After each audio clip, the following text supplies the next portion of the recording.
جبکہ وہ صاف انکار کرتے ہیں کہ بتوں کی پوجا کرنے والوں سے ہمارا کوئی رشتہ ہی نہیں. وہ یہودی ہیں. وہ پوری دنیا میں اپنے آپ کے متعلق یہ عقیدہ رکھتے ہیں کہ اللہ نے ہم کو ایک خاص مٹی سے بنایا اور سارے انسانوں کو کچرے سے بنایا, ساری دنیا کو کچرے سے اور جانوروں کے فضلے سے بنایا اور ان کو ایک خاص جنت کی مٹی سے بنایا. اور قرآن میں یہ ذکر موجود ہے. اللہ فرماتا ہے وقالت الیہود نحن ابناء اللہ واحباؤہ. اے محبوب, یہ یہودی کہتے ہیں ہم اللہ کے بیٹے ہیں اور اللہ کے محبوب ہیں. رب فرماتا ہے اے محبوب ان سے کہہ دے اگر تم اللہ کے بیٹے اور اللہ کے محبوب ہو تو مرنے کی تمنا کرو کیونکہ اللہ سے مل جائے. لیکن اللہ فرماتا ہے وَلَن يَتَمَنَّوْهُ أَبَدًا, وہ موت کی ہرگز تمنا نہیں کرتے. یہودیوں کے ہاں جینے کی ہوس بہت ہے اور قرآن کہتا ہے لَوْ يُعَمَّرُ أَلْفَ سَنَةٍ, اگر ان کو 1000 سال کی زندگی بھی دی جائے تب بھی وہ مرنا نہیں چاہتے. یہودی مرنا نہیں چاہتے. یہی تو بات ہے میرے عزیزوں, دنیا میں اور ہم میں فرق یہ ہے وہ کہتے تو ہیں ہم اللہ کے بیٹے اللہ کے محبوب لیکن مرنا نہیں چاہتے. لیکن مسلمان کا بچہ جذبہ شہادت میں نظر آتا ہے. وہ ہمارے نزدیک موت کوئی حادثہ نہیں. ہمارے بزرگوں نے تو ہمیں یہ بتایا ہے کفن کندھے پر لے کر چلنا, موت آئے تو اوڑھ کر سو جانا.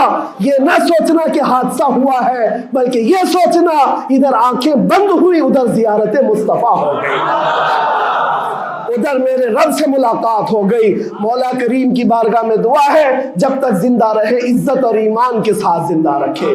مولا غریب فلسطینیوں پر تو رحم فرما, مظلوم فلسطینیوں کو آزاد فرما. اے کریم ارحم الراحمین, تو نے فرمایا جب بندہ مجھے مصیبت میں پکارتا ہے میں اس کی پکار کو سنتا ہوں. اے مولا آج فلسطینیوں سے زیادہ کون مظلوم ہے, ان سے زیادہ کون مصیبت میں ہے اور تجھ سے زیادہ کون رحم کرنے والا ہے. اے مالک و مولا ان پر رحم کی بارشیں فرما. اے اللہ ان پر رحم کی بارشیں فرما اور ظالم طاقتوں کو فنا فرما دے, ان کو نیست و نابود فرما, ان کو کیفر کردار تک پہنچا. اسلام و سنیت کا بول بالا فرما, کفر و شرک کا منہ کالا فرما. وصلی اللہ تعالی علی خیر خلقہ محمد وآلہ واصحابہ اجمعین برحمتک یا ارحم الراحمین.